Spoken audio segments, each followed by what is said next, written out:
I have failed more times than most people have started. I've attempted to create change in my life, and I look for every excuse to do so.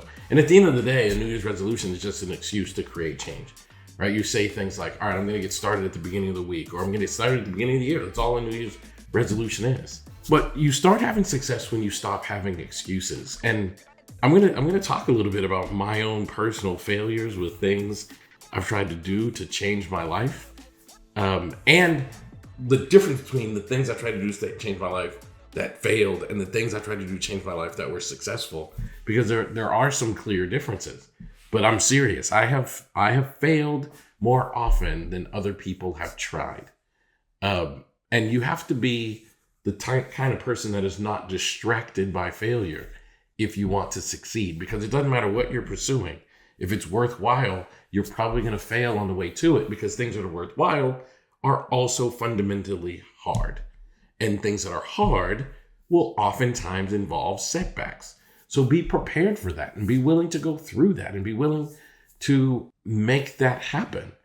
And once you do, you start succeeding, and you don't just succeed at one particular goal. You start succeeding in life in general, and that's what this is all about. So welcome back to the aha moments, where every day I share the lessons I've learned in my work as a psychotherapist and in my life to inspire you to live your very best life. Of course, I'm your host, Elliott Connie. So first of all, I want to talk to you about mastery. Did you know that if you spent 18 minutes per day on a task, any task, you would become better at it than 95% of other people doing that task? So for example, I've never juggled before. I've actually wanted to juggle, have 3 balls in the air. If I spent 18 minutes per day practicing my juggling, by the end of the year, I'd be a better juggler than 95% of the people doing that task.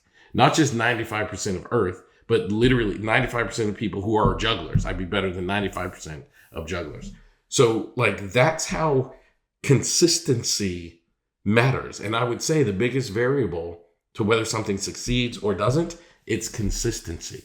The times where I have not succeeded, and there have been so many times where I have failed, it's because I was not consistent.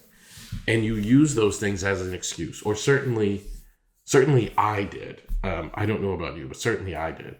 I have been fighting my health for a really long time, and I want to take you on a super quick little journey about it. Growing up, I was super athletic, so I was always in shape as a young person going into my 20s.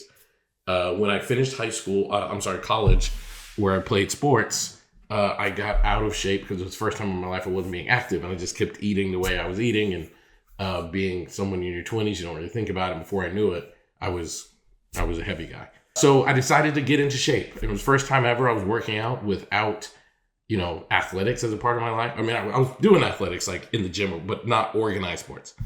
And I got into really, really good shape. And then graduate school came. And then the launch of my private practice. And then I wrote my first book. And then I started traveling around the world giving lectures. And it was hard for me to be consistent. And I would try, and I would, I'm not going to eat these bad things. And then you end up stuck in an airport because your flight was delayed, and the only thing in the airport that's open is McDonald's, Taco Bell, blah, blah, blah. And before you know it, you've just fallen way off the wagon and your health is suffering. I realize now that consistency is something that I can give to myself. It's an internal function. The circumstances around me can be as inconsistent as they want, even to this day. I'm in different cities, I'm in different airports, I'm in different Airbnbs / hotels, I'm in different environments. But if I just make the decision that I'm going to move my body, usually run or walk, for 30 minutes every day, that's the consistency. Doesn't matter whether that walk takes place in Portugal, as I recently did, or Paris. It doesn't matter whether that walk takes place in the rain, in the cold, in the sun, or in the heat. I just have to make the decision that I'm going to be consistent in my effort. And that's actually what discipline is you being consistent in your effort. I used to make excuses based upon the inconsistent circumstances that surrounded my life. And those excuses cost me. They cost me failure in trying to succeed at this task. and they also harmed my health. So just think about that, and I want you to think about what lessons you can take away from hearing about what was the difference between my failures and my successes. Thanks for being here.